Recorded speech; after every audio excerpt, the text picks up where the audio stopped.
नमस्ते दोस्तों। Classic books bye audio पिटारा में आपका स्वागत है। बेहतरीन ऑडियो बुक सुनने के लिए हमारा चैनल सब्सक्राइब करें और बेल आइकन दबाना ना भूलें ताकि आपको हर अपडेट मिलता रहे। रात को ना सो पाने की पूरी थकान लिए हुए विजया जब नीचे बैठक में पहुंची तब देखा कि कचहरी के बही खाते मेज पर तय के तय सजे रखे हैं और बूढ़ा व्यक्ति पास ही खड़ा प्रतीक्षा कर रहा है। बड़ी विनय के साथ बोला, मां, आज ये सब वापस मिल जाने चाहिए। उससे 2 घंटे बाद आने के लिए कहकर विजया ने ऊपर का खाता उठा लिया और खिड़की से लगे कोच पर जा बैठी। उसमें मन लगाने की शक्ति ही नहीं रह गई थी। उसकी भटकी नजरें बार बार हिसाब के अंकों को छोड़कर खिड़की के बाहर यहां वहां भाग रही थी। अचानक उसने बगीचे के किनारे एक पेड़ के नीचे खड़े वृद्ध रास बिहारी को देखा। परेश से ना जाने क्या पूछ रहे हैं और उंगली उठाकर कभी नीचे कमरा कभी ऊपर की छत दिखा रहे हैं। दोनों में से किसी की भी कोई बात सुने विजया ने पलक झपकते क्रूर और कुटिल इशारों का भेद जान लिया। कुछ देर बाद वो परेश को छोड़कर कचहरी की ओर चले गए। परेश घर की ओर आ रहा था। विजया ने खिड़की से हाथ हिलाकर उसे बुला लिया।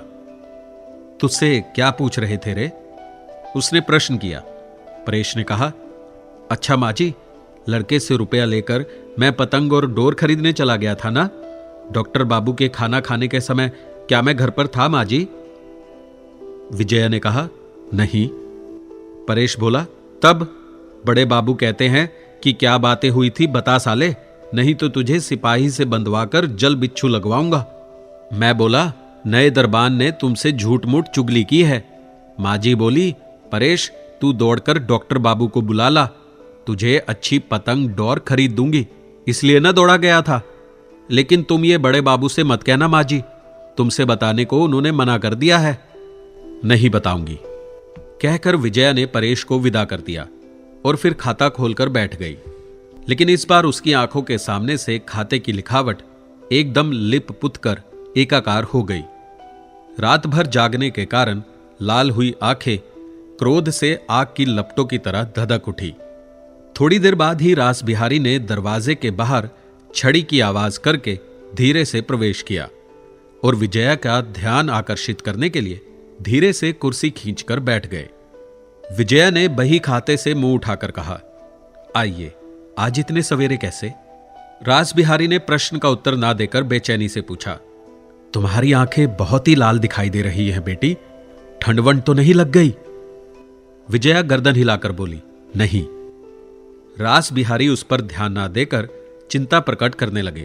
बोले, बिना बताए तो मानूंगा नहीं बेटी, या तो रात को अच्छी तरह नींद नहीं आई या फिर किसी प्रकार कुछ, लेकिन मुझे कुछ नहीं हुआ। लेकिन इस तरह आंखें लाल होने का कारण तो कुछ ना कुछ। विजया को अधिक विरोध ना करके काम में मन लगाते देख रास बिहारी रुक गए। थोड़ी देर चुप रहकर बोले, धूप के ही डर से सवेरे सवेरे आना पड़ा बेटी, सारे दस्तावेज देखने हैं। तुमने सुना नहीं, चौधरी लोग घोषणा पत्र की सीमा के संबंध में मुकदमा दायर करने वाले हैं। जमींदारी से संबंधित आवश्यक दस्तावेज वनमाली अपने पास ही रखते थे। एक तो उनकी हमेशा जरूरत नहीं पड़ती थी, फिर खो जाने का भी डर रहता था, इसलिए वो कभी उन्हें अपने पास से अलग नहीं करते थे। कलकत्ता से आते समय विजया उन सबको साथ ले आई थी और अपने सोने के कमरे की लोहे की अलमारी में उन्हें बंद कर दिया था। विजया ने मुंह उठाकर कहा, यह किसने कहा कि ये लोग मुकदमा दायर करेंगे? रास बिहारी ने हंसकर कहा, कहा किसी ने नहीं बेटी, मैं हवा से खबर पा लेता हूं। ऐसा ना होता तो क्या इतनी बड़ी जमींदारी इतने दिनों चला पाता? विजया ने पूछा, वे कितनी जमीन का दावा करते हैं? रास बिहारी मन ही मन हिसाब लगाकर बोले, बहुत कम होने पर भी 2 बीघे से क्या कम होगी? विजया ने लापरवाही से कहा, बस तो फिर वे ही ले लें, जरा सी जगह के लिए मुकदमेबाजी की जरूरत नहीं है। रास बिहारी ने बड़े आश्चर्य के साथ कहा, तुम जैसी लड़की के मुंह से ऐसी बात सुनने की आशा तो नहीं थी बेटी। आज चुपचाप अगर 2 बीघे जमीन छोड़ दें तो कल 200 बीघे छोड़नी पड़ेगी। ये कौन कह सकता है? लेकिन आश्चर्य है कि इतनी बड़ी फटकार का भी विजया पर कोई प्रभाव नहीं पड़ा। सहज स्वर में बोली, लेकिन वास्तव में 200 बीघे छोड़नी नहीं पड़ रही है। मैं कहती हूं मामूली सी बात पर मामले मुकदमे की जरूरत नहीं है। रास बिहारी को चोट पहुंची। बार बार सिर हिलाकर बोले, यह किसी तरह नहीं हो सकता, किसी भी तरह नहीं। तुम्हारे बापू जब मुझ पर सब कुछ छोड़ गए हैं और मैं जीवित हूं, तब आसानी से 2 बीघे तो क्या 2 उंगल जमीन भी छोड़ देना अधर्म होगा। इसके अतिरिक्त और भी अनेक कारण हैं जिनके लिए पुरानी दस्तावेज एक बार अच्छी तरह देखना जरूरी है। जरा कष्ट करके उठो बेटी, संदूक ऊपर से ला दो। विजया ने उठने का कोई लक्षण प्रकट ना करके पूछा, और भी कोई कारण है? रास बिहारी बोले, हां है। विजया ने पूछा, कौन सा कारण? रास बिहारी मन ही मन अत्यंत असंतुष्ट हो उठने पर भी संयत होकर बोले, एक ही कारण तो है नहीं जो मुंह जुबानी उसकी कैफियत तुम्हें दे दूंगा बेटी। तभी लड़के ने बही खातों के लिए धीरे से कमरे में प्रवेश किया। विजया ने लज्जित भाव से तुरंत कहा, इस समय तो हो ही नहीं सका, उस पहर आकर ले जाइएगा। लड़का जो आज्ञा कहकर लौट रहा था कि विजया ने पुकार कर कहा, एक काम है, कचहरी का नया दरबान नौकरी पर कितने दिनों से है जानते हैं? लड़के ने कहा, लगभग 3 महीने हुए होंगे। विजया ने कहा, खैर जितने भी हुए हों उसकी अब जरूरत नहीं है। इस महीने में लगभग 20 दिन बाकी हैं। इन दिनों का पूरा वेतन देकर उसे आज ही जवाब दे दीजिए। लड़का आश्चर्य से देखने लगा। उसने अपराध जानना चाहा, लेकिन साहस न कर सका। विजया ने समझ कर कहा, अपराध के कारण नहीं, वो आदमी मुझे अच्छा नहीं लगता, इसीलिए निकाल रही हूं, लेकिन वेतन पूरे महीने का ही दे दीजिए। रास बिहारी का चेहरा लाल पड़ गया, लेकिन खुद को संभाल कर हंसकर बोले, तो फिर बिना अपराध के किसी का अन्न मारना क्या अच्छा है बेटी? विजया ने कोई उत्तर नहीं दिया।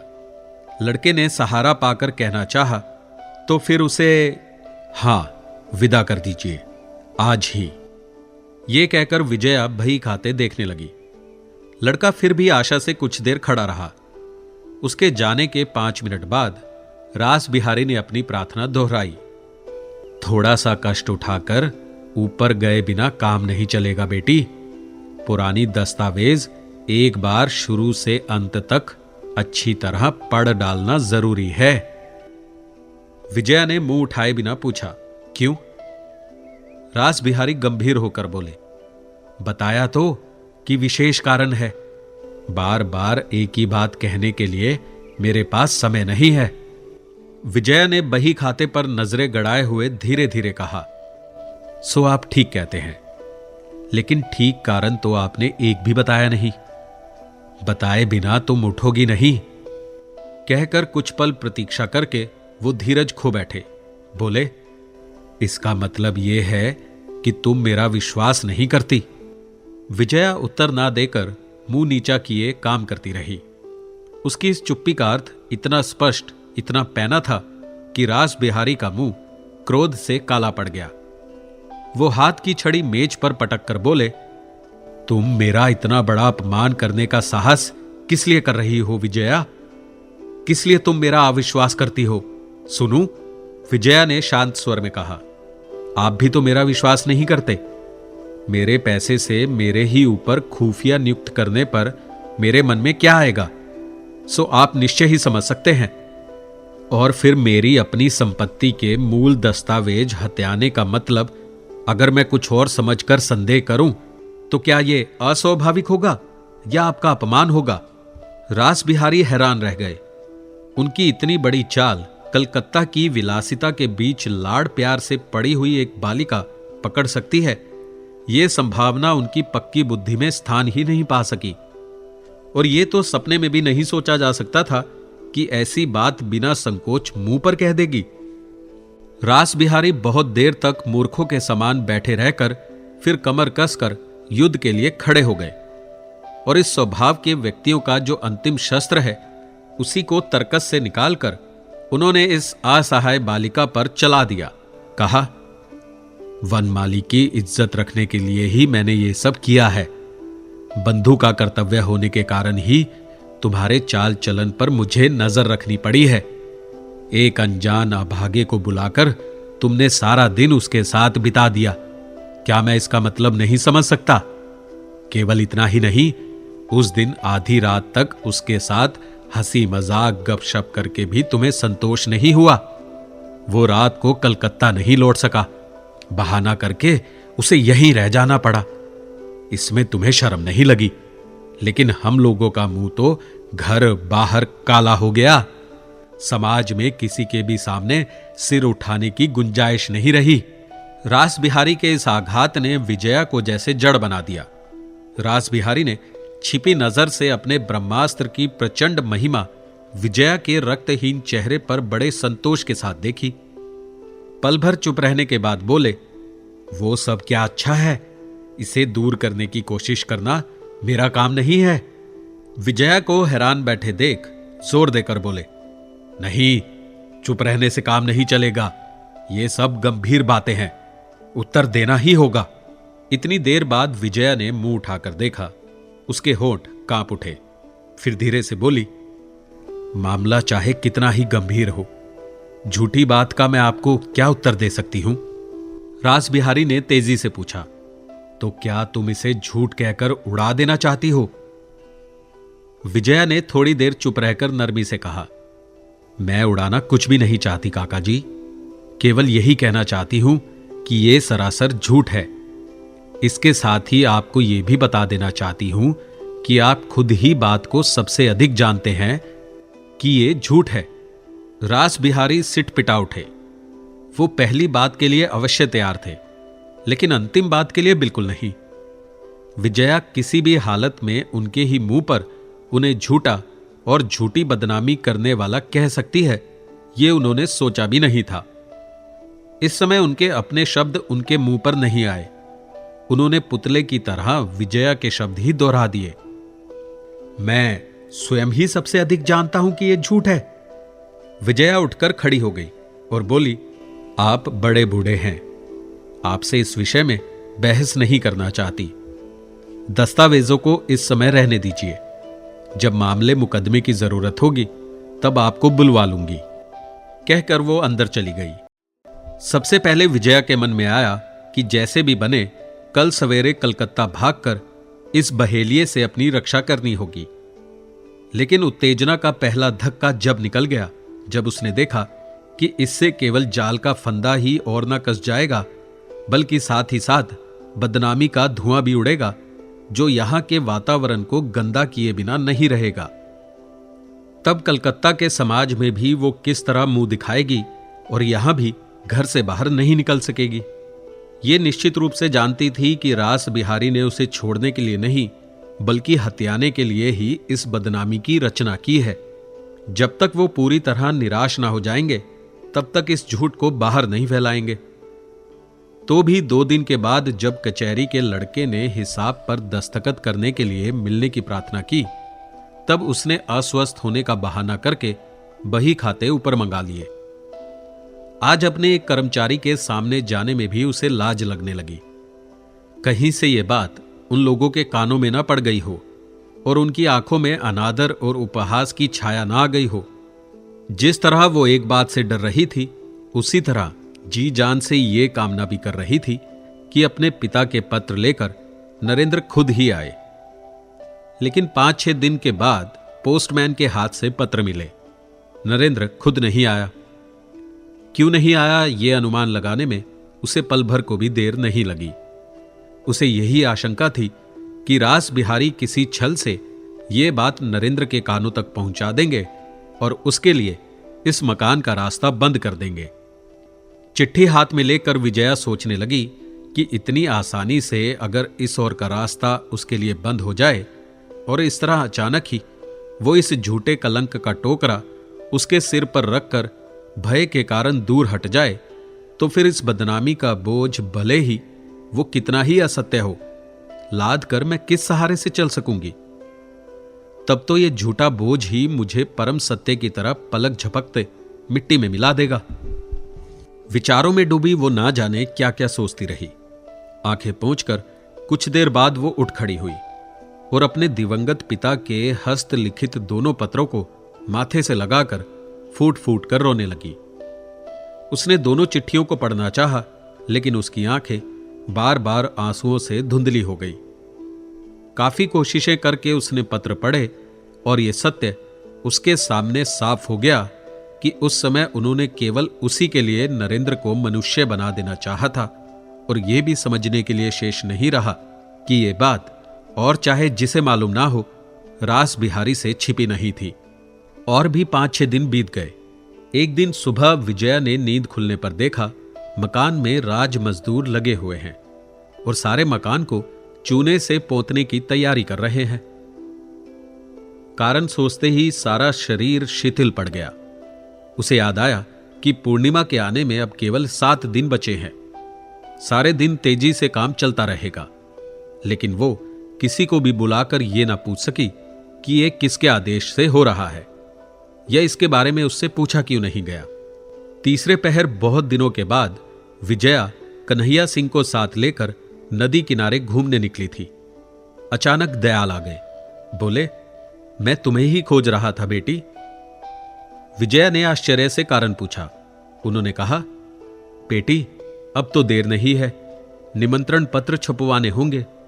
तुम्हारे बंधु बांधवों को सादर बुलाने की कोशिश करनी होगी, इसलिए उन सब के नाम धाम मालूम हो जाएं तो।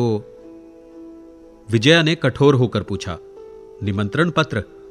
लगता है मेरे ही नाम के छपवाए जाएंगे। दयाल मन ही मन जानते थे कि वह विवाह सुख का नहीं है। सकुचाकर बोले, नहीं बेटी, तुम्हारे नाम से क्यों छपेंगे? रास बिहारी वर और कन्या दोनों के ही अभिभावक हैं, उन्हीं के नाम से निमंत्रण भेजना तय हुआ है। विजया ने कहा, क्या उन्होंने ही तय किया है? दयाल ने गर्दन हिलाकर कहा, हां, उन्होंने ही किया है। विजया ने कहा, तो ये भी वही निश्चय करें, मेरे बंधु बांधव कोई नहीं है। दयाल कोई उत्तर ना दे सके। चलते चलते अचानक विजया पूछ बैठी, जो चिट्ठियां आपने नरेंद्र बाबू को दी थी, क्या आपने पढ़ी थी? नहीं बेटी, दूसरे की चिट्ठी मैं क्यों पढ़ूंगा? नरेंद्र के पिता का नाम देखकर ही मैंने सोच लिया था कि जब ये उनकी चीज है तो उनके लड़के के हाथ में ही दे देना उचित है। एक बार मन में आया अवश्य था कि तुमसे पूछूंगा, लेकिन क्यों? क्या कोई अपराध हो गया बेटी? वृद्ध को लज्जित होते देखकर विजया ने बड़ी नरमी से कहा, उनके पिताजी की चीज आपने उन्हें दे दी, यह तो ठीक ही किया। क्या आपसे इस संबंध में उन्होंने कुछ कहा था? दयाल बोले, नहीं, कुछ नहीं कहा, लेकिन कुछ जानना हो तो उनसे पूछकर कल ही बता दूंगा।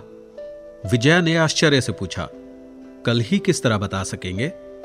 दयाल ने कहा, आजकल वो रोजाना ही यहां आते हैं ना। विजया ने हैरान होकर कहा, आपकी पत्नी का रोग क्या फिर बढ़ गया है? ये बात आपने मुझे नहीं बताई। दयाल कुछ हंसकर बोले, नहीं, अब वो बहुत अच्छी है। नरेंद्र का इलाज और भगवान की कृपा, कहकर उन्होंने दोनों हाथ जोड़कर परब्रह्म को प्रणाम किया। विजया के आश्चर्य की सीमा ना रही। उसने दयाल की ओर देखते हुए पूछा, तो उन्हें रोजाना आना पड़ता है?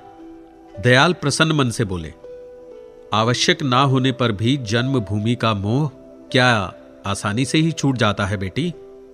उसके सिवा आजकल नरेंद्र के पास काम कम है, वहां कोई बंधु बांधव नहीं, इसलिए शाम के समय यहां रोज आते हैं।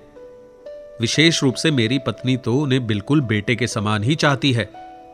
चाहने योग्य लड़का भी तो है, लेकिन बातों बातों में जब इतनी दूर आ गई हो तो अपने उस मकान तक भी क्यों ना चली चलो बेटी? चलिए, कहकर विजया साथ साथ चलने लगी। दयाल कहने लगे, मैंने तो ऐसा निर्मल स्वभाव से इतना सज्जन व्यक्ति अपनी इतनी उम्र में कभी नहीं देखा। नलिनी की इच्छा बीए पास करके डॉक्टरी पढ़ने की है। इसके लिए कितना उत्साहित हैं, कितनी सहायता देते हैं, कोई सीमा नहीं। विजया चौंक पड़ी। कलकत्ता से रोजाना इतनी दूर आकर शाम बिताने का ये संदेह ही अब तक उसके मन में विष के समान उबलता जा रहा था। दयाल ने मुड़कर प्यार भरे स्वर में कहा, तो अब जाने का काम नहीं है बेटी, तुम थक गई हो। विजया ने कहा, नहीं, चलिए। उसकी चाल की शिथिलता देखकर ही दयाल ने थकान की बात उठाई थी, लेकिन अगर उसके चेहरे को देख पाते तो ये बात मुंह पर ना ला पाते। उस समय हर कदम पर विजया के नीचे से जो धरती सरकती जा रही थी, उसका अनुमान लगा पाना दयाल के लिए असंभव था। वो अपने आप से ही कहते चले गए, नरेंद्र की सहायता से इतने ही दिनों में नलिनी ने अनेक पुस्तकें पूरी कर डाली हैं। लिखने पढ़ने में दोनों का बड़ा अनुराग है। काफी देर चुपचाप चलने के बाद विजया ने बड़ी कठिनाई से अपने आप को संयत करके धीरे से कहा, आप क्या कुछ और संदेह नहीं करते? दयाल ने आश्चर्य प्रकट ना करके सहज भाव से पूछा, काहे का संदेह बेटी? इस प्रश्न का उत्तर विजया तत्काल ना दे सकी। उसका दिल जैसे फटने लगा। कुछ पल बाद वेदना पर काबू पाकर बोली, मेरी राय है कि नलिनी के संबंध में उनके मन का भाव स्पष्ट रूप से जान लेना उचित होगा। दयाल ने समर्थन करते हुए कहा, ठीक बात है, लेकिन इसका अवसर तो अब भी नहीं बीता है बेटी। बल्कि मुझे तो ऐसा लगता है कि दोनों का परिचय जब तक थोड़ा और घनिष्ठ ना हो जाए तब तक कुछ ना कहना ही उचित है। विजय ने समझ लिया कि यह प्रश्न दूसरे के मन में भी पैदा हुआ है। पल भर के लिए मौन रहकर उसने कहा, लेकिन नलिनी के लिए तो हानिकारक हो सकता है। उसका मन स्थिर करने में शायद समय लग सकता है।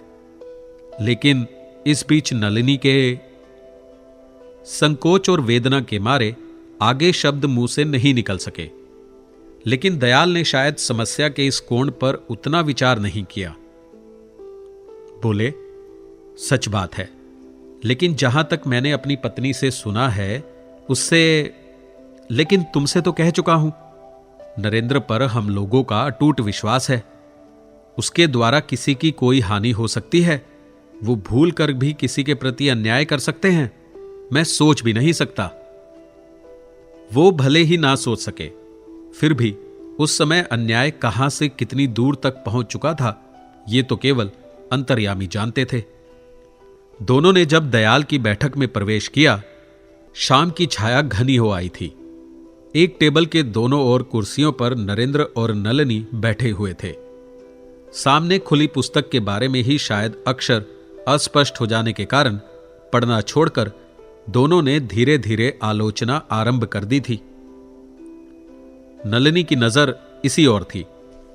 उसने उत्साहित होकर स्वागत किया, लेकिन विजया का चेहरा वेदना से सफेद पड़ गया है। संध्या के धूमिल उजाले में वो ये ना देख सकी। नरेंद्र तुरंत कुर्सी छोड़कर उठ बैठा और नमस्कार करके पूछा, अच्छी हैं? विजया ने ना तो नमस्कार का उत्तर दिया, ना प्रश्न का, जैसे वो देख ही ना सकी हो। उनकी ओर पीट करके नलिनी से बोली, क्यों, आप तो फिर एक दिन भी नहीं आई? नरेंद्र ने सामने आकर मुस्कुराते हुए कहा, और शायद मुझे पहचान भी नहीं सकी। विजया ने शांत उपेक्षा से उत्तर दिया, पहचान सकने से ही क्या पहचान करना आवश्यक हो जाता है? फिर नलिनी से बोली, चलिए आपकी मामी से मिलाऊं। कहकर केवल पल भर एक और नजर डालकर उसे एक तरह से खींचती हुई ऊपर चली गई। नलिनी ने कुछ सीढ़ियां चढ़ आने पर पुकार कर कहा, नरेंद्र बाबू, चाय पिए बिना कहीं भाग ना जाइएगा। नरेंद्र इसका उत्तर ना दे सका। आश्चर्य और अपमान से काठ होकर खड़ा रहा। वृद्ध दयाल भी उसकी अप्रत्याशित लज्जा में हिस्सा बांटते उदास चेहरे से कहीं चुपचाप खड़े रहे। फिर भी ना जाने उन्हें कैसे संदेह होने लगा कि जो कुछ बाहर प्रकट हुआ है वो ठीक वही नहीं है। इसीलिए अपमान के पर्दे के पीछे जहां नजर नहीं पहुंच रही, वहां चाहे जो भी हो, उपेक्षा और अनादर नहीं है। कुछ देर बाद चाय के लिए पुकार हुई, लेकिन नरेंद्र दयाल का अनुरोध टालकर नीचे ही रह गया। लेकिन दयाल जब उसे अकेला छोड़कर ऊपर नहीं गए तो उसने हंसते हुए कहा, मैं घर का आदमी हूं, मेरी बात मत सोचिए दयाल बाबू, आपको अपने सम्मानित अतिथि का सम्मान करना आवश्यक है, आप जल्दी जाइए। दयाल ने दुखी और लज्जा भरे अंदाज में ऊपर जाने की कोशिश करते हुए पूछा, तो फिर क्या तुम कुछ देर बैठोगे? नौकर दीपक रख गया था। नरेंद्र ने खुली पुस्तक को पास खींचकर कहा, जी हां, जरूर बैठूंगा। लगभग आधे घंटे बाद तीनों नीचे उतर आए। नरेंद्र पुस्तक रखकर खड़ा हो गया। आज उसके चले जाने पर शायद वे लोग आराम अनुभव करते, क्योंकि उसके इस प्रकार अकेले प्रतीक्षा करते रहने के कारण सभी को जैसे लज्जा और संकोच का कोड़ा मार दिया। नलिनी ने लजीले मीठे स्वर में कहा, आपकी चाय नीचे लाने के लिए कह दिया है, अभी आई जाती है नरेंद्र बाबू। लेकिन विजया उससे कुछ बोले बिना, यहां तक कि उस पर नजर डाले बिना ही धीरे धीरे बाहर निकल गई। कन्हैया सिंह दरवाजे के पास ही बैठा था, लाठी लेकर खड़ा हुआ। विजया ने बाहर आकर देखा, आकाश में चंद्रमा ठीक सामने निकल आया है। उसे ऐसा लगने लगा जैसे उसे पैरों के नीचे की दूब से लेकर पास दूर तक का कुछ भी दिखाई नहीं दे रहा है। आकाश, मैदान, गांव के पीछे की वन रेखा, नदी, जल, सभी खामोश चांदनी में उदास और मौन खड़े हैं। किसी के साथ किसी का संबंध नहीं है, परिचय नहीं है। कोई नींद में ही स्वतंत्र विश्व से तोड़कर इन्हें जहां तहां फेंक गया है, और अब नींद टूटने पर ही वे एक दूसरे के अपरिचित चेहरे की ओर हैरानी से ताक रहे हैं।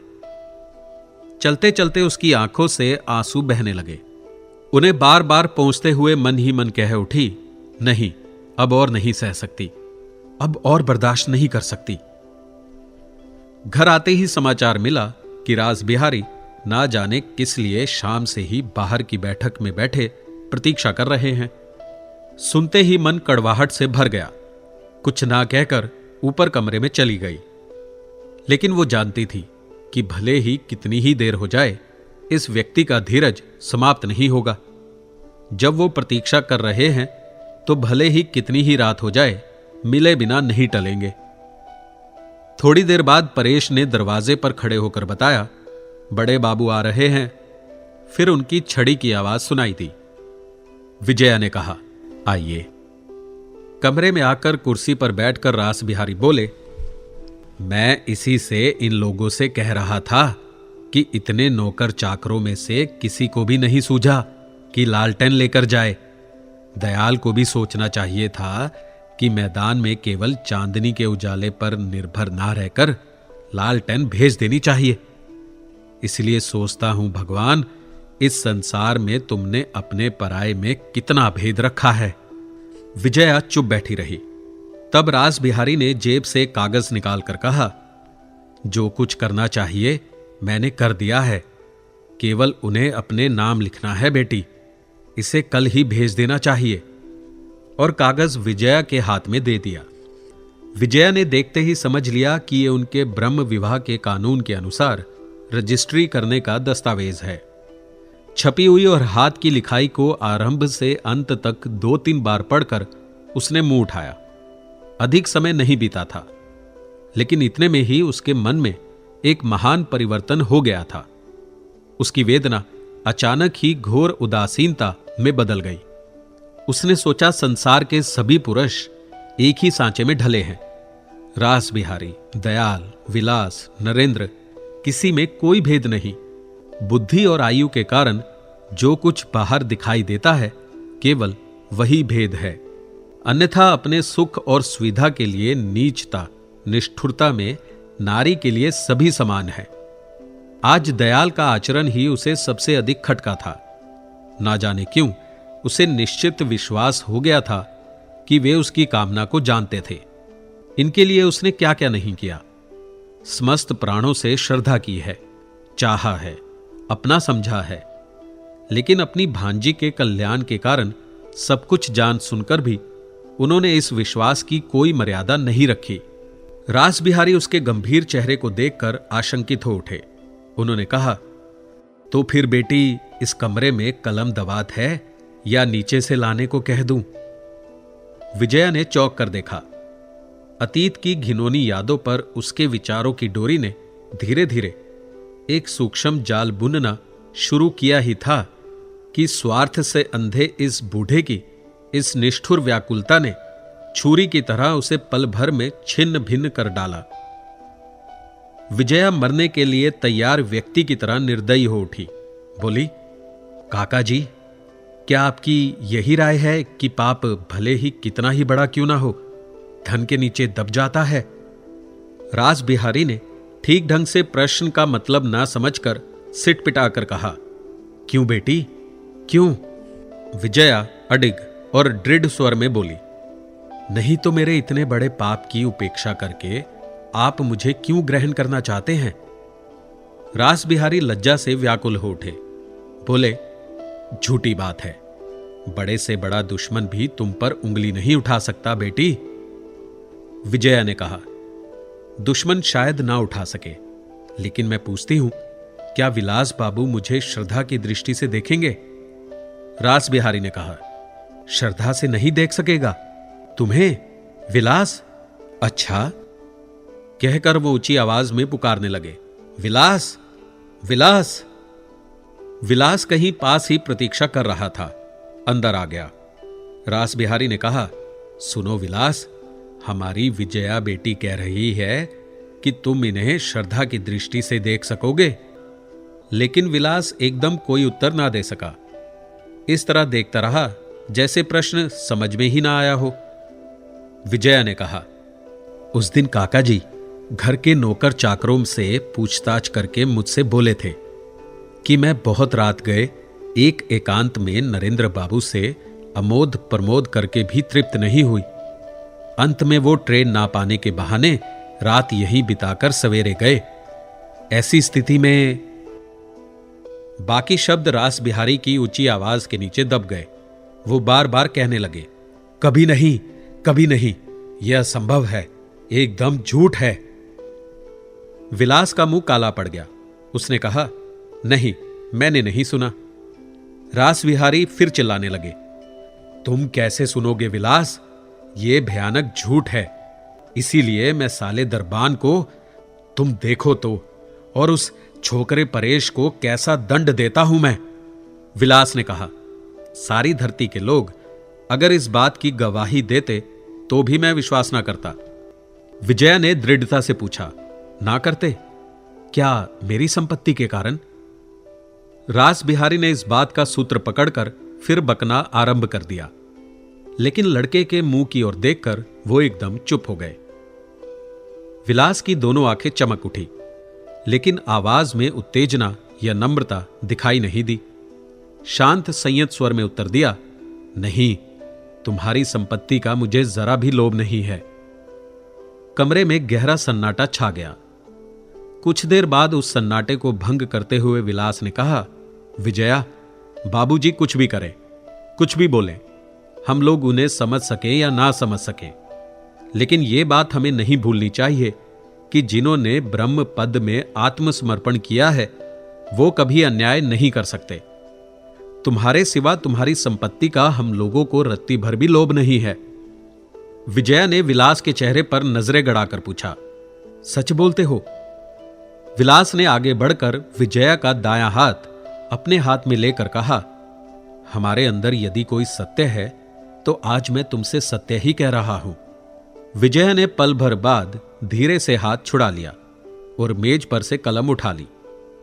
फिर दूसरे ही क्षण बड़े बड़े अक्षरों में दस्तखत करके कागज रास बिहारी की ओर बढ़ा दिया। ये लीजिए। रास बिहारी ने दस्तावेज मोड़कर जेब में रखा और वनमाली के शोक में ढेर सारे आंसू बहाकर निराकार पर ब्रह्म की असीम करुणा का गुणगान करके कहा, रात हो रही है, और वो चले गए। पिता के चले जाने पर विलास ने गंभीर स्वर में कहा, मैं जानता हूं तुम मुझसे प्रेम नहीं करती, लेकिन अगर साधारण व्यक्ति की तरह मैं भी इस प्रेम को ही ऊंचा स्थान देता तो आज मुक्त कंठ से कहता, विजया, तुमने जिससे प्रेम किया है उसी को धारण करो। मुझ में ये शक्ति, ये उदारता और त्याग है। पिताजी से मैंने अब तक झूठी शिक्षा नहीं पाई है। पल भर चुप रहकर वो फिर कहने लगा, लेकिन ये सकाम रूप तृष्णा जिसे प्रेम समझकर मनुष्य भूल किया करता है, क्या ब्रह्म कुमार कुमारी के विवाह का चरम लक्ष्य है? नहीं, ये किसी भी प्रकार नहीं हो सकता। इसका उद्देश्य विराट है, वो है सत्य, मुक्ति, पर ब्रह्म के चरणों में दो आत्माओं का आत्मसमर्पण। एक ना एक दिन तुम इस सत्य को समझ जाओगी। ये नरेंद्र बाबू जब नहीं आया था उस समय की बातें याद करो विजया। कोई बात कहने के लिए विजया ने मुंह उठाया, लेकिन होठ कांप कर रह गए। फिर नमस्कार करके तेजी से दरवाजे से भाग गई। भीषण संशय की आग के घेरे में विजया का मन कितना दुखी और बेचैन हो उठा था, वो तब तक ठीक तरह से नहीं समझ सकी जब तक कि उसने अपने आप को निश्चित रूप से समर्पित नहीं कर दिया। आज सवेरे नींद खुलते ही लगा आज उसका मन शांत है। बाहर देखने पर उसे ख्याल आया कि आकाश सावन के सवेरे के समान मेघों के भार से पृथ्वी के ऊपर घुटनों के बल पड़ा है। ऐसे समय में बिस्तर छोड़ना न छोड़ना उसे एक जैसा लगा। आज वो ये सोच ही नहीं सकी कि और दिनों सुबह नींद खुलने में थोड़ी सी देर होने पर भी मन लज्जित व्यथित क्यों हो उठता था। क्यों लगता था कि बहुत समय बर्बाद हो गया। उसे ऐसा कौन सा काम है जो 1-2 घंटे बिस्तर पर पड़े रहने से नहीं चलेगा। घर में दास दासी भरे पड़े हैं, बड़ी भारी जमींदारी सुचारू रूप से चल रही है। उसका सारा भविष्य, सारा जीवन अगर ऐसे ही आराम और शांति से बीत जाए तो इससे अच्छी बात और क्या होगी। उसने खिड़की के बाहर नजरें पसार कर देखा, वृक्ष लताओं का हरा रंग बदलकर आज ना जाने कैसा हो गया है। पत्ते तक अडिग और गंभीर हो उठे हैं। अब विश्व ब्रह्मांड में कलह विवाद, तर्क वितर्क, अशांति उपद्रव कहीं कुछ नहीं रह गया है। एक ही रात में वो ऋषियों का तपोवन बन गया है। अंतर में भरी अपार वेदना लिए विजया भय से ग्रस्त व्यक्ति की तरह शायद और भी बहुत देर तक बिस्तर पर पड़ी रहती, लेकिन परेश की मां ने आकर शांति भंग कर दी।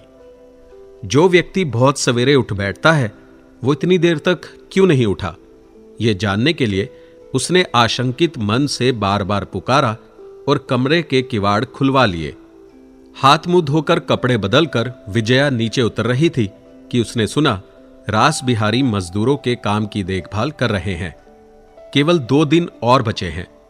इतने थोड़े से दिनों में सारे घर को लीप पोत कर बिल्कुल नया कर देना होगा। विजया ने कुछ देर पहले ही सोचा था कि पिछली रात को जो जटिल समस्या समाप्त हो गई है उसका अंत हो गया है। अब किसी भी कारण से और किसी के भी द्वारा उसके विपरीत नहीं हो सकता। इसलिए उसके न्याय और अन्याय और भले बुरे को लेकर अब कोई तर्क वितर्क नहीं करेगा। मंगलमय की इच्छा से यह सब मंगल के लिए ही हुआ है। लेकिन अचानक उसने देखा कि यह संभव नहीं है। रास बिहारी नीचे है, उतरते ही मुलाकात हो जाएगी। मन ना जाने कैसा हो उठा। सीढ़ी से ही लौट आई। बरामदे में टहलते रहने पर भी जब समय नहीं कटा तो अपने बचपन के साथ ही याद आ गए। बहुत दिनों से किसी से मुलाकात नहीं हुई थी। चिट्ठी पत्री भी बंद है। वो पढ़ने के कमरे में आकर चिट्ठियां लिखने बैठ गई। मन में ना जाने कितनी पीड़ा इकट्ठी हो गई थी। चिट्ठियों के द्वारा उससे मुक्ति पाने का यत्न करने लगी। कितना समय बीत गया, कितने आंसू बह गए, इसका ध्यान ही नहीं रहा। परेश की मां ने कहा, 1 बज गया दीदी, खाना नहीं खाओगी? घड़ी की ओर देखकर फिर लिखने में मन लगाने जा रही थी कि परेश की मां लजीले स्वर में बोल उठी, अरे डॉक्टर बाबू आ रहे हैं, और जल्दी से खिसक गई। विजया ने चौंक कर मुड़कर देखा, बरामदे के ठीक सामने परेश के पीछे नरेंद्र आ रहा है। इससे पहले भी कई बार वो ऊपर आया है, लेकिन अपनी इच्छा से बिना सूचना दिए ऊपर आ सकता है, विजया कल्पना भी नहीं कर सकती थी। उसका मुंह सूखा हुआ था, बाल रूखे और अस्त व्यस्त थे। कमरे में पांव रखते ही बोल उठा, कहिए तो, उस दिन आपने मुझे पहचाना क्यों नहीं? और एक कुर्सी लेकर बैठ गया। उसकी आवाज से सारी देह वेदना से बोझिल हो उठी। व्याकुल होकर उसने उठकर पूछा, आपको क्या हुआ नरेंद्र बाबू, तबीयत तो कुछ खराब नहीं हो गई? नरेंद्र ने गर्दन हिलाकर कहा, नहीं, तबीयत अब ठीक है। मामूली सा बुखार आ गया था, लेकिन उसने इतना कमजोर कर दिया है कि आ ही नहीं सका। लेकिन उस दिन मैंने क्या अपराध किया था, सो तो बताइए। परेश खड़ा था। विजया ने कहा, परेश, अपनी मां से कह जल्दी से कुछ जलपान दे जाए। फिर नरेंद्र से बोली, लगता है सवेरे से आज कुछ खाया नहीं है। लेकिन मैं उसके लिए परेशान नहीं हूं। लेकिन मैं तो परेशान हूं, कहकर विजया परेश के पीछे पीछे बाहर चली गई। कुछ देर बाद ही जलपान के थाल पर एक कटोरा गर्म दूध लिए आ गई और थाल चुपचाप अतिथि के सामने रख दिया। नरेंद्र ने खाते हुए हंसकर कहा, आप बहुत ही अद्भुत हैं। दूसरे के मकान में पहचानना भी नहीं चाहती और अपने मकान में इतना अधिक पहचानती हैं कि आश्चर्य होता है। उस दिन की घटना से मैंने सोचा कि सूचना देने पर शायद आप मिलना भी चाहेंगी या नहीं, इसीलिए सूचना दिए बिना ही परेश के साथ आकर आपको पकड़ लिया। विजया चुप रही। पल भर चुप रहकर नरेंद्र कहने लगा, मामूली सा बुखार था, लेकिन उसने इतना निर्जीव कर डाला कि आश्चर्य में पड़ गया हूं। आप लोगों से फिर जल्दी ही मुलाकात होने की संभावना होती तो शायद आज भी ना आता। इस रास्ते से आने में मुझे सचमुच ही बहुत कष्ट होता है। विजया पहले की तरह चुप बैठी रही। शायद वो इस बात को ठीक ढंग से समझ नहीं पाई। नरेंद्र ने दूध का कटोरा खाली करके रखते हुए कहा, आपने शायद सुना नहीं, मैंने यहां की नौकरी छोड़ दी है। आज इतनी जल्दी आने में यह भी एक बड़ा कारण है। फिर जेब से लाल रंग की एक चिट्ठी निकालकर बोला, आपके विवाह का निमंत्रण मुझे मिल गया है, लेकिन विवाह देखकर जाने का सौभाग्य मुझे नहीं मिलेगा। उसी दिन सुबह हमारा जहाज कराची से चल पड़ेगा। विजया डर कर बोली, कराची से? आप कहां जा रहे हैं? नरेंद्र ने कहा, साउथ अफ्रीका। पंजाब की और भी एक नौकरी मिल रही है, लेकिन जब नौकरी ही करनी है तब बड़ी देखकर ही करना ठीक समझा। मेरे लिए जैसा पंजाब वैसा ही केप कॉलोनी। क्या कहती हैं? अब शायद हम लोगों की कभी मुलाकात ना होगी। अंतिम बातें शायद विजया के कानों में नहीं पड़ी। बहुत ही बेचैन होकर उसने पूछा, क्या नलिनी राजी हो गई? मैं नहीं समझ सकती कि अगर हो भी गई हो तो आप इतनी जल्दी कैसे जा सकेंगे? क्या उनसे आपने सब कुछ खोलकर कह दिया है? इतनी दूर जाने की उन्होंने सहमति कैसे दे दी? नरेंद्र ने मुस्कुराकर कहा, ठहरिए ठहरिए, अभी तक किसी से सारी बातें तो अवश्य नहीं कही हैं, लेकिन बात समाप्त हो जाने देने का धैर्य विजया में नहीं रहा। बीच में ही आग बबूला होकर बोल उठी, यह किसी तरह नहीं हो सकता। आप लोग क्या हम लोगों को संदूक बिछोने के समान समझते हैं कि हमारी इच्छा हो या ना हो, रस्सी से बांधकर गाड़ी में डाल देते ही हमें जाना ही होगा? यह किसी भी तरह नहीं होगा। उनकी असहमति से किसी प्रकार भी उन्हें इतनी दूर नहीं ले जा सकेंगे।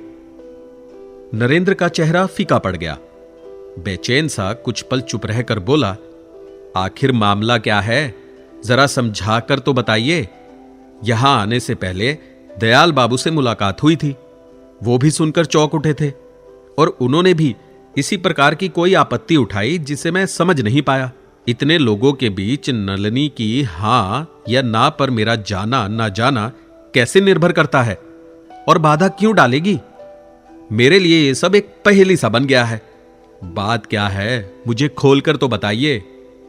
विजया ने टकटकी बांधकर पल भर नरेंद्र की ओर देखने के बाद धीरे से कहा, उनके साथ क्या आपने विवाह का प्रस्ताव नहीं किया है? नरेंद्र एकदम जैसे आकाश से गिर पड़ा। उसने कहा, नहीं, किसी भी दिन नहीं। अचानक रक्त की आभा से विजया का सारा चेहरा रक्त भाव हो उठा, लेकिन जल्दी से अपने आप को संभाल कर बोली, नहीं किया। लेकिन करना क्या उचित नहीं था? आपकी भावनाएं तो किसी से छिपी नहीं हैं। नरेंद्र पल भर आश्चर्यचकित बैठा रहा, फिर बोला, मैं सोच रहा हूं कि यह अनिष्ट किसके द्वारा हुआ? उनके अपने द्वारा तो नहीं हुआ, क्योंकि वो पहले से जानती थी कि यह असंभव है। लेकिन असंभव क्यों है? सो रहने दीजिए, लेकिन एक कारण तो यह है कि मैं हिंदू हूं और वो ब्रह्म। इसके अतिरिक्त हम लोगों की जाति भी एक नहीं है। विजया ने उदास होकर पूछा, क्या आप जाति मानते हैं? नरेंद्र ने कहा, मानता क्यों नहीं, हिंदू समाज में जाति भेद है। एक जाति वाले के साथ दूसरी जाति वाले का विवाद नहीं होता। ये क्या आप भी नहीं मानती? मानती हूं, लेकिन अच्छा समझकर नहीं मानती। आप पढ़े लिखे होकर इसे अच्छा कैसे मान सकते हैं? नरेंद्र हंसकर बोला, डॉक्टरों की बुद्धि कुछ मटमैली सी होती है, विशेष रूप से मेरे जैसे लोगों की, जो माइक्रोस्कोप के द्वारा जीवाणुओं जैसी तुच्छ वस्तु लेकर ही समय बिताते हैं। इसलिए इस मामले में मुझे क्षमा ही क्यों ना कर दिया जाए। विजया ने समझा नरेंद्र ने जाति भेद के भले बुरे का प्रश्न चतुराई से टाल दिया है। रूखे मुंह से बोली, अच्छा दूसरी जाति की बात जाने दीजिए, लेकिन जहां जाति एक है वहां भी क्या केवल एक अलग धर्म मत के कारण आप विवाह को असंभव कहना चाहते हैं? आप काहे के हिंदू हैं? आप तो बहिष्कृत हैं। क्या आप समझते हैं कि आपके लिए कोई ब्रह्म कुमारी विवाह योग्य नहीं है? इतना अहंकार आपको क्यों है? और अगर आपका सच्चा मत है तो यह बात आपने पहले ही क्यों नहीं कह दी? बोलते बोलते उसकी आंखें छलक उठी। आंसू छिपाने के लिए उसने तुरंत मुंह फिरा लिया, लेकिन नरेंद्र की नजरों को धोखा ना दे सकी। आश्चर्य में पड़कर उसने पूछा, लेकिन आप जो कह रही हैं वो तो मेरा मत नहीं है। विजया मुंह फिराए बिना रूंधे गले से बोली, निश्चय ही यही आपका सच्चा मत है।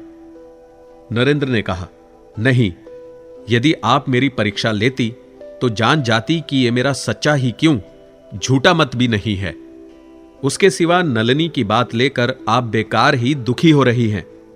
मैं जानता हूं कि उनका मन कहां बंधा है, और वो ये भी जानती है कि मैं पृथ्वी के दूसरे छोर पर क्यों भाग रहा हूं।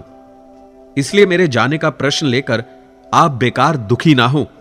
विजया ने बिजली की तेजी से फिरकर कहा, क्या आप समझते हैं कि उनका मत होने से ही आप जहां चाहे जा सकते हैं? नरेंद्र के दिल में ये बातें बिजली की रेखा के समान कांप उठी, लेकिन तभी उसकी नजर टेबल पर पड़े निमंत्रण पत्र पर जा पड़ी। एक पल चुप बैठा रहा, फिर धीरे से बोला, यह ठीक है कि मैं आपकी सहमति ना होने पर कुछ नहीं कर सकता, लेकिन आप तो मेरी सभी बातें जानती हैं। मेरे जीवन का उद्देश्य भी छिपा नहीं है। विदेश में यह इच्छा शायद कभी पूरी हो जाए, लेकिन इस देश में इतने बड़े निकम्मे दीन दरिद्र के रहने से कोई लाभ हानि नहीं होगी। मेरे जाने में बाधा मत डालिए। विजया बुझे मन से धीरे से बोली, आप दीन दरिद्र नहीं हैं, आपके पास सब कुछ है। इच्छा करते ही आप सब वापिस ले सकते हैं। इच्छा करते ही तो नहीं ले सकता, लेकिन यह मुझे याद है और हमेशा याद रहेगा कि आपने वो देना चाहा था। लेकिन देखिए, लेने का भी अधिकार होना चाहिए। वो अधिकार मुझे नहीं है। विजया ने उत्तर दिया, अधिकार क्यों नहीं है? संपत्ति मेरी नहीं, पिताजी की है। नहीं तो उस दिन उस पर दावा करने की बात आप मजाक में भी मुंह पर ना ला पाते। अगर आपकी जगह मैं होती तो यही ना रुक जाती। वो जो कुछ दे गए हैं उस पर सब जबरदस्ती दखल कर लेती, तिल भर भी ना छोड़ती। नरेंद्र ने कुछ नहीं कहा। विजया चुपचाप आंखें झुकाए बैठी रही। लगभग 2 मिनट बीत गए। अचानक एक गहरी लंबी सांस की आवाज से चौंक कर विजया ने मुंह उठाते ही देखा, नरेंद्र का चेहरा ना जाने कैसा हो गया है। विजया से आंख मिलते ही एकदम बोल उठा, नलिनी ने ठीक ही समझा था विजया, लेकिन मैंने ही विश्वास नहीं किया था। मेरे समान इतने निकम्मे आदमी की भी किसी को कोई आवश्यकता हो सकती है, इसे मैंने असंभव समझा था और हंसकर उड़ा दिया था। लेकिन अगर सचमुच ही ये असंगत विचार तुम्हारे मन में आया था तो तुमने आदेश क्यों नहीं दिया? मेरे लिए इसका सपना देखना भी पागलपन था विजया। आज इतने दिनों के बाद उसके मुंह से अपना नाम सुनकर विजया सिर से पांव तक सिहर उठी। मुंह पर जोर से आंचल दबाकर मचलती रुकाई को रोकने लगी। नरेंद्र ने पैरों की आहट सुनकर पीछे की ओर मुंह फेरते ही देखा, दयाल कमरे में आ रहे हैं। दयाल ने दरवाजे पर खड़े होकर पल भर चुपचाप दोनों की ओर देखा, फिर धीरे धीरे विजया के पास आकर उसके सोफे के एक किनारे बैठ गए और माथे पर दाहिना हाथ रखकर मधुर स्वर में बोले, मां। विजया को उनके आने का पता चल गया था। वो रुलाई को रोकने की पूरी कोशिश कर रही थी, लेकिन उनके करुण स्वर में मां कहकर संबोधित करने का फल बिल्कुल उल्टा हुआ। क्या पता अपने मृत पिता की याद आ जाने के कारण उसका धीरज समाप्त हो गया। वो दूसरे ही पल वृद्ध की दोनों जांघों पर औंधी होकर गिर पड़ी और उनकी गोद में मुंह छिपाकर रो पड़ी। दयाल की आंखों से आंसू बहने लगे। इस संसार में एकमात्र वो ही थे जो इस वेदनापूर्ण रोने का इतिहास आदि से अंत तक जानते थे। विजया के सिर पर धीरे धीरे हाथ फेरते हुए कहने लगे, केवल मेरी ही गलती से इतना भारी अन्याय हुआ है मां। केवल मेरी ही वजह से यह घटना घटी। नलिनी के साथ अभी मेरी यही बात हो रही थी। वो सब कुछ जानती थी, लेकिन कौन जानता था कि नरेंद्र मन ही मन केवल तुम्हें ही। लेकिन मैं निर्बोध, सब कुछ गलत समझकर और तुम्हें उल्टी खबर देकर इस दुख को घर बुला गया। अब शायद इसका और कोई प्रतिकार। दीवार की घड़ी में 3 बज गए। तीनों आदमी हैरान बैठे रहे।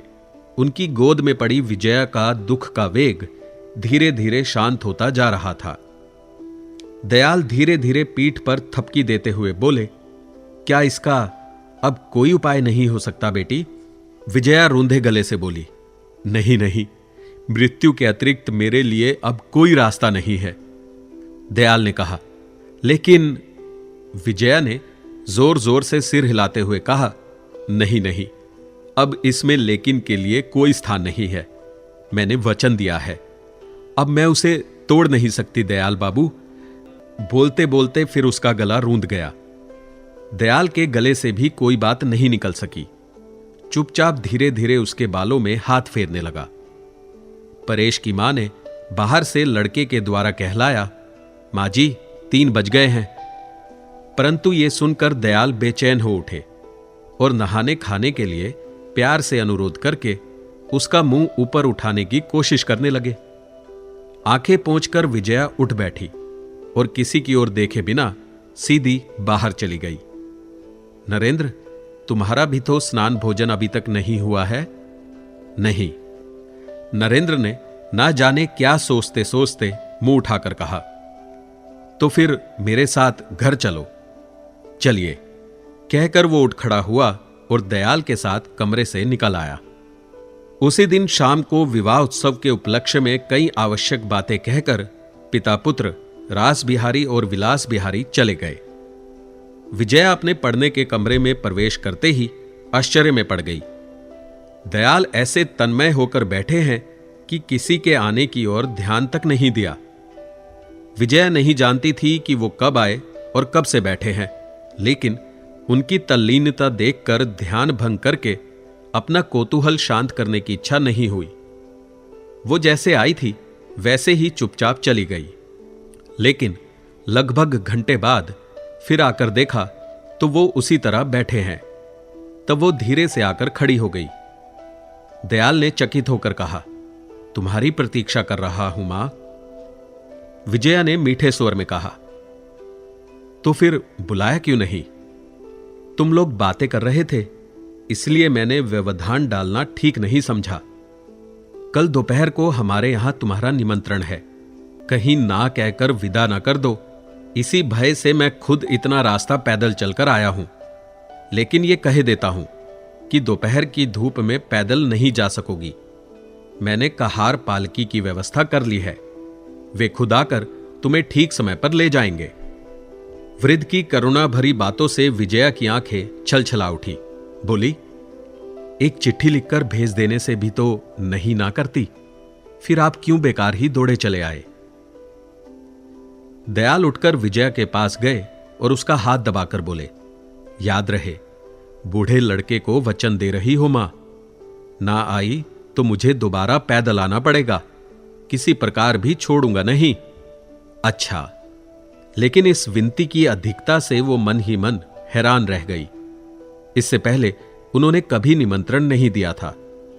उस पर शाम के भोजन के बदले दोपहर में भोजन की व्यवस्था और वचन पालन करने के लिए इस प्रकार बार बार अनुरोध, यह सामान्य नहीं है। उसे संदेह हुआ कि यह निश्चित है कि आज दूसरे पहर तक इस अकारण निमंत्रण का विचार तक उनके मन में नहीं था। फिर इतने समय के अंदर ही पालकी कहार तक का प्रबंध करके आने में उन्होंने उपेक्षा नहीं की। मन की अशांति छिपाकर विजया ने थोड़ा सा हंसकर पूछा, कारण सुन सकती हूं? दयाल ने जल्दी से उत्तर दिया, नहीं बेटी, ये तुम्हें भोजन के पहले नहीं बता सकूंगा। विजया ने कहा, वो ना बताइए, लेकिन आमंत्रित मेहमानों के नाम तो बता दीजिए। दयाल ने कहा, तुम सबको तो पहचानती नहीं बेटी, वे मेरे उस मोहल्ले के ही मित्र हैं। जिन्हें तुम पहचानोगी उनमें से एक व्यक्ति का नाम रास बिहारी है और दूसरे का नरेंद्र। दयाल के चले जाने पर विजया बहुत देर तक चुपचाप बैठी रही और मन ही मन इसका कारण खोजती रही। लेकिन जितना ही सोचती गई उतनी किसी अशुभ संशय से उसके मन का अंधकार बढ़ता गया। लेकिन दूसरे दिन 2:30 बजे तक पालकी नहीं पहुंची। विजया तैयार होकर राह देखती रही। तब एक और जिस प्रकार उसके आश्चर्य की सीमा नहीं रही, दूसरी ओर उसी प्रकार वो कुछ चैन का अनुभव करने लगी। ये तय हुआ कि परेश की मां साथ जाएगी। इसीलिए उसने शायद इस बार को मिलाकर लगभग 10 बार कुछ खा पी लेने के लिए विजया से कहा सुना और पूछा कि कहीं बूढ़े दयाल सठिया तो नहीं गए, निमंत्रण की बात कहीं भूल तो नहीं गए। उधर आदमी भेजकर पता लगाने में भी विजया को संकोच हो रहा था, क्योंकि उसने सोचा कि सचमुच ही वो किसी कारण से निमंत्रण देने की बात भूल गए हों, तो इस तरह उन्हें शर्मिंदा करना ठीक नहीं होगा। इस विचित्र स्थिति में उसका दुविधा में पड़ा मन क्या करेगा। जब वो कुछ भी निश्चय नहीं कर पा रही थी, तभी परेश ने हाफते हाफते आकर खबर दी कि पालकी आ रही है। विजया जब वहां से रवाना हुई, तीसरा पहर था। रास बिहारी मजदूरों में अत्यंत व्यस्त थे। जल्दी जल्दी पालकी की बगल में आकर हंसते हुए बोले, समझ में नहीं आता कि दयाल को हम लोगों को खिलाने पिलाने का शौक अचानक कैसे हो गया। वो विशेष रूप से कह गए हैं कि शाम के बाद मुझे भी आना होगा, लेकिन उसे कह देना बेटी कि अगर पालकी भेजने में रात हो गई तो मैं ना आ सकूंगा। दयाल के घर के द्वार पर आम के पत्तों का बंधनवार शोभित था। दोनों किनारों पर जल भरे कलश रखे थे। विजया हैरान रह गई। दयाल गांव के ही कुछ भले लोगों के साथ बातें कर रहे थे। उसके भीतर पैर रखते ही लपक कर आए और मां कहकर उसका हाथ पकड़ लिया। सीढ़ी पर चढ़ते चढ़ते विजया ने रूठे अभिमान के स्वर में कहा, भूख के मारे मेरे प्राण निकले जा रहे हैं। यह शायद आपके दोपहर के भोजन का निमंत्रण है। दयाल मधुर स्वर में बोले, आज तुम लोगों को खाना नहीं है मां। नरेंद्र निर्जीव सा पड़ा है। कम से कम आज एक दिन के लिए तो तुम्हें काने भट्टाचार्य का आदेश मानना ही होगा। दूसरी मंजिल के सामने वाले हॉल में विवाह की संपूर्ण व्यवस्था हो चुकी थी। यह सब क्या है, ठीक ठीक ना समझकर विजया का मन कांप उठा। पूछने तक का साहस ना कर सकी। दयाल ने सहज भाव से समझाकर कहा, शाम के बाद ही लगन है। आज तुम्हारा विवाह है विजया। सौभाग्य से आज शुभ मुहूर्त भी मिल गया है। ना मिलता तो भी आज ही करना पड़ता। किसी भी तरह टाला नहीं जा सकता। सब ठीक हो गया है। इसीलिए तो काने भट्टाचार्य ने हंसकर कहा कि पंचांग में तुम लोगों के लिए ही आज के दिन की सृष्टि हुई है। विजय का मुंह फीका पड़ गया। उसने कहा, क्या आप मेरा हिंदू विवाह करेंगे? दयाल ने कहा, हिंदू विवाह क्या विवाह नहीं है बेटी? सांप्रदायिक मत मनुष्यों को ऐसा मूर्ख बना देते हैं कि मैं कल सारे दिन सोच सोचकर भी इस छोटी सी बात का कोई कूल किनारा नहीं पा सका। लेकिन नलिनी ने मुझे जरा सी देर में समझा दिया। बोली, मामा, उनके पिता जिनके हाथ में सौंप गए हैं, तुम उनके ही हाथ में उन्हें दे दो। नहीं तो ब्रह्म विवाह का छल करके अगर अपात्र को दान करोगे तो अधर्म की सीमा नहीं रहेगी। और मन का मिलन ही तो सच्चा विवाह है। नहीं तो विवाह के मंत्र चाहे जिस भाषा में पढ़े जाएं, भट्टाचार्य महाशय पढ़े चाहे आचार्य महाशय पढ़े, इससे क्या होता है मामा? इतनी बड़ी जटिल समस्या जैसे बात की बात में सुलझ गई विजया बेटी। मैं मन ही मन बोला, भगवान तुमसे तो कुछ छिपा नहीं है। उन लोगों का विवाह मैं किसी भी मत से क्यों ना कराऊं। ये निश्चय जानता हूं कि तुम्हारी दृष्टि में अपराधी नहीं होऊंगा। तो भी मैंने कहा, लेकिन एक बात है नलिनी, विजया ने उन्हें वचन दे दिया है। वे लोग उसी पर निर्भर रहकर निश्चित बैठे हैं। ये वचन किस प्रकार तोड़ा जाएगा? नलिनी बोली, मामा तुम तो जानते हो विजया के अंतर्यामी ने इसका समर्थन नहीं किया है। तब उनकी अपेक्षा क्या विजया का बोलना ही बड़ा हो जाएगा? उसके दिल के सत्य को लांघ कर मुंह की बात को बड़ा मानना होगा। मैं आश्चर्य में पड़कर बोला, तूने ये सब कहां सीखा बेटी? नलिनी बोली, मैंने नरेंद्र बाबू से ही सीखा है। वो बराबर कहा करते हैं कि सत्य का स्थान दिल में है, मुंह में नहीं। केवल मुंह से निकलने के कारण ही कोई सत्य नहीं बन जाता। तो भी उसे ही जो लोग सबसे आगे, सबसे ऊपर स्थापित करना चाहते हैं, वो सत्य से प्रेम करने के कारण नहीं, बल्कि सत्यवादी होने के दंभ से प्रेम करने के कारण ही ऐसा करते हैं। कुछ देर चुप रहकर बोले, तुम नरेंद्र को जानती नहीं बेटी। वो तुमसे इतना प्रेम करता है कि तुम्हारे सिर पर असत्य का बोझ लादकर तुम्हें ग्रहण करने को किसी भी प्रकार राजी ना होता। तुम एक बार शुरू से अंत तक उनके कार्यों को याद करके तो देखो विजया। विजया ने कुछ भी नहीं कहा। वो मुंह नीचा किए काठ के समान चुपचाप खड़ी रही। नलिनी अंदर कामकाज में व्यस्त थी। खबर पाकर दौड़ी आई और विजया को जकड़कर पकड़ लिया। फिर उसके कान में बोली, तुम्हें सजाने का भार आज नरेंद्र बाबू ने मुझे दिया है, चलो। यह कहकर वो उसे एक प्रकार से जबरदस्ती खींच कर ले गई। 2 घंटे के बाद नलिनी ने उसे चंदन और फूलों से सजाकर वधू के आसन पर बैठा दिया। सामने की खिड़की खोल दी गई। तब उसके लजीले चेहरे पर दक्षिण की वायु और आकाश की चांदनी एक ही साथ उसके स्वर्गवासी माता पिता के आशीर्वाद के समान आ पड़ी। जो महिला कन्यादान करने बैठी थी, सुना गया कि वो एक कुछ दूर के रिश्तेदार से विजया की बुआ है। एक चक्षु भट्टाचार्य महाशय के मंत्र पढ़ते पढ़ाते दावा किया कि 2-3 पुश्त पहले हम लोग ही इस जमींदार घर के कुल पुरोहित थे। विवाह का अनुष्ठान पूरा हो गया था और वर वधू को उठाने का आयोजन हो रहा था कि रास बिहारी विवाह सभा में उपस्थित हो गए। दयाल ने बड़े सम्मान से उनका स्वागत किया और दोनों हाथ जोड़कर बोले, आओ, शुभ कार्य बिना किसी बाधा के संपूर्ण हो गया है। आज के दिन मन में कोई गलानी मत रखो भाई, और इन लोगों को आशीर्वाद दे दो। रास बिहारी पल भर के लिए हैरान रह गए।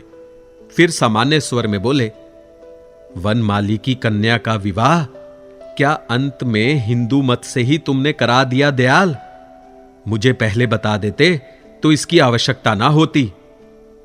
दयाल ने सिट पिटाकर कहा, विवाह तो सभी एक हैं भाई।